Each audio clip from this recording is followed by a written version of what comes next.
السلام علیکم۔ آج ہم ایک بہت ہی خاص ڈیجیٹل خزانے پر بات کریں گے جس کا نام ہے شمع شبستان رضا۔ یہ روحانی علم اور سکون کی دنیا میں ایک رہبر کی سی حیثیت رکھتی ہے۔ تو آئیے دیکھتے ہیں کہ یہ ایپ ہمارے روحانی سفر میں کس طرح ایک بہترین ساتھی ثابت ہو سکتی ہے۔ ہم سب کی زندگی میں کبھی نہ کبھی ایسے لمحے ضرور آتے ہیں جب دل سکون اور ایک صحیح رہنمائی کا طلبگار ہوتا ہے۔ خاص طور پر آج کی اس تیز رفتار دنیا میں یہ تلاش اور بھی اہم ہو گئی ہے، اور سچ پوچھیں تو صحیح رہنمائی ملنا ایک بڑا چیلنج بن گیا ہے۔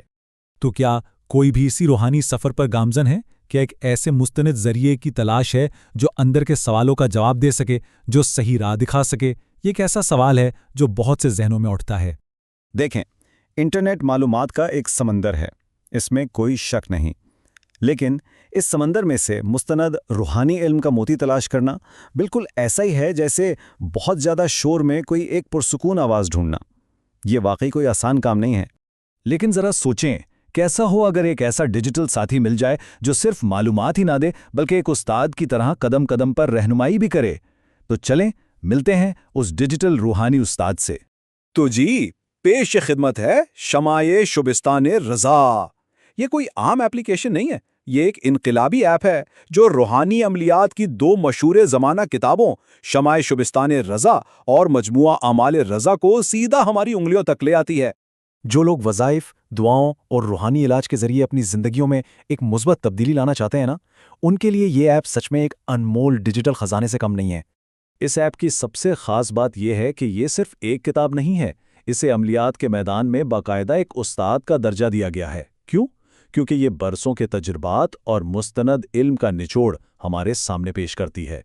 اچھا، اب ذرا اس ڈیجیٹل استاد کی ان خوبیوں پر بھی ایک نظر ڈالتے ہیں جو اسے نہ صرف استعمال میں بہت آسان بناتی ہیں بلکہ روحانی سفر میں ایک حقیقی مددگار بھی ثابت ہوتی ہیں۔ پہلی بات تو یہ کہ اس کا ڈیزائن بہت سادہ ہے، ہر کوئی آسانی سے استعمال کر سکتا ہے۔ پھر اس کا جو سرچ فیچر ہے وہ بہت طاقتور ہے، کسی بھی وظیفے کو سیکنڈوں میں ڈھونڈا جا سکتا ہے۔ جامع انڈیکس اور گو ٹو پیج کی سہولت سے فوراً مطلوبہ صفحے پر پہنچا جا سکتا ہے، اور سب سے کمال کی بات، ایک بار ڈاؤن لوڈ کر لیں، پھر چاہے انٹرنیٹ ہو یا نہ ہو، اسے کہیں بھی کسی بھی وقت استعمال کیا جا سکتا ہے۔ لیکن ایک بات سمجھنا بہت ضروری ہے، اس قیمتی علم کے ساتھ کچھ اہم ذمہ داریاں بھی آتی ہیں۔ یہ جاننا لازم ہے کہ اس روحانی خزانے کو صحیح طریقے سے اور پورے احترام کے ساتھ کیسے استعمال کیا جائے۔ اسی لیے ایپ کو استعمال کرنے سے پہلے اس اہم انتباہ پر دھیان دینا بے حد ضروری ہے۔ یہ نہ صرف استعمال کرنے والے کے لیے اہم ہے بلکہ اس علم کی اپنی ایک حرمت ہے، اس کے لیے بھی ضروری ہے۔ یہ بات بالکل واضح رہے کہ اس ایپ میں جتنا بھی مواد ہے وہ خالصتاً اسلامی تعلیمات اور اہل سنت کے عقائد پر مبنی ہے۔ اس کا کسی بھی قسم کی توہم پرستی یا غلط قسم کے طریقوں سے دور دور تک کوئی تعلق نہیں ہے۔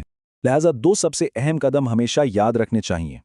پہلا، کوئی بھی عمل شروع کرنے سے پہلے کسی مستند عالم سے رہنمائی ضرور لیں، اور دوسرا، کتاب میں جو بھی شرائط بیان کی گئی ہیں انہیں بہت احتیاط سے پڑھیں اور سمجھیں۔ اور جب ان شرائط پر عمل کیا جائے گا تو پھر اس روحانی اور نورانی علاج کے خزانے سے محفوظ طریقے سے فائدہ اٹھایا جا سکتا ہے، وہ خزانہ جو اب ہماری دسترس میں ہے۔ تو خلاصہ یہ ہے کہ صدیوں پر پھیلے ہوئے مستند صوفیاء کرام کے تجربات اور روحانی علم کا یہ انمول خزانہ اب ایک بہت ہی منظم اور آسان ڈیجیٹل شکل میں ہمارے ہاتھوں میں ہے۔ اور آخر میں ایک سوال کہ کیا آج کی یہ جدید ٹیکنالوجی قدیم روحانی حکمت کے ساتھ مل کر ہمارے روحانی سفر کو مزید گہرا اور بامانی بنا سکتی ہے؟ یہ ایک ایسا سوال ہے جس کا جواب شاید ہم سب کو خود اپنے اندر تلاش کرنا ہے۔